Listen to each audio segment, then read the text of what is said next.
மாண்புமிகு பேரவை தலைவர் அவர்களே,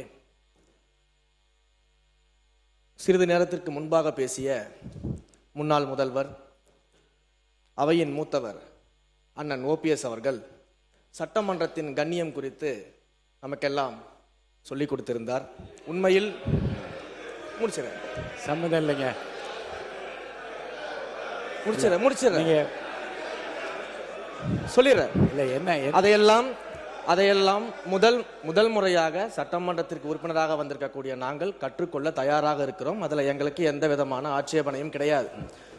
அதே சமயத்தில் அண்ணா சொன்ன கடமை, கண்ணியம், கட்டுப்பாடு என்பதையே தன்னுடைய மூச்சாக வைத்திருக்கக்கூடிய மாண்புமிகு முதல்வர் அவர்களும் அதற்கான கருத்தை இப்போது தெரிவித்து விட்டார்.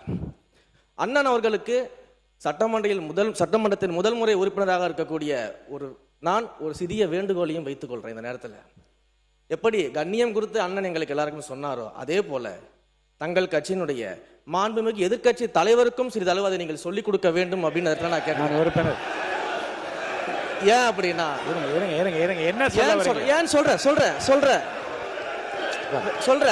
ஏன் சொல்ல வரான்னு கேட்பேன். இருங்க, காரணத்தை சொல்றேன்.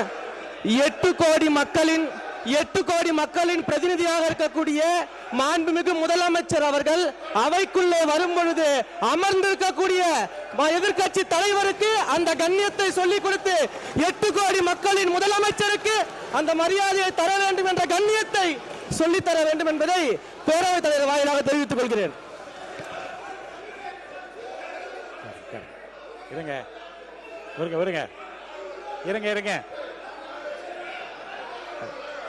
உட்காருங்க.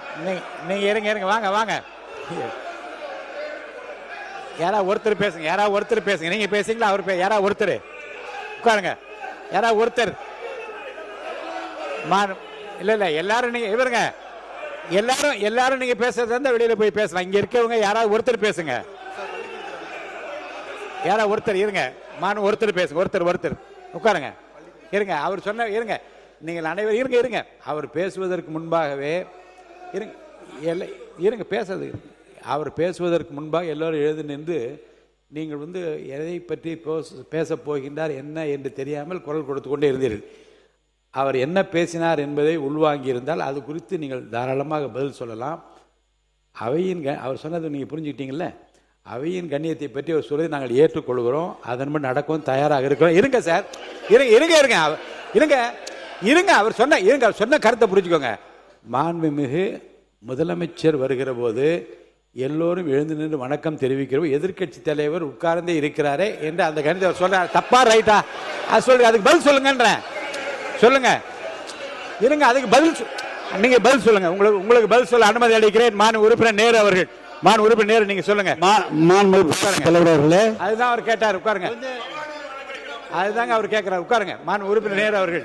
மாண்புமிகு பேரவைத் தலைவர் அவர்களே, மாண்புமிகு பேரவைத் தலைவர் அவர்களே, மாண்புமிகு முதலமைச்சர் அவர்கள் மிக சிறப்பாக அதை கையாண்டார்.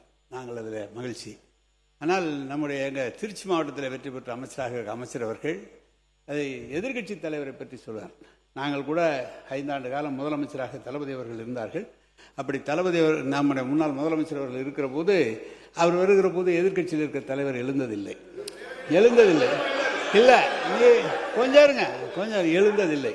எனவே அது ஒரு குற்றக்குறையாக அல்ல, அவரவருடைய எண்ணம், அவருடைய நடைமுறை. அதானே தவிர அது சொன்னபோது அது சொன்னது வரைக்கும் நாங்கள் அதில் ஒன்றும் இல்லை. ஆனால் எதிர்கட்சி தலைவர் கற்றுக் கொடுக்க வேண்டும் என்றெல்லாம் அவர் சொல்ல வேண்டிய அவசியம் இல்லை. அதான் விஷயம். அவை முன்னவர் மாண்புமிகு பேரவைத் தலைவர் அவர்களை, ஏறத்தாழ மணி 12 ஆக போகிறது. மாண்பு உறுப்பினர் அத்தனை பேரும் அந்த துறையினுடைய சார்பாக பேச வேண்டியதை விட்டுவிட்டு அரசியல் பேசிக் கொண்டிருப்பதை மாண்பு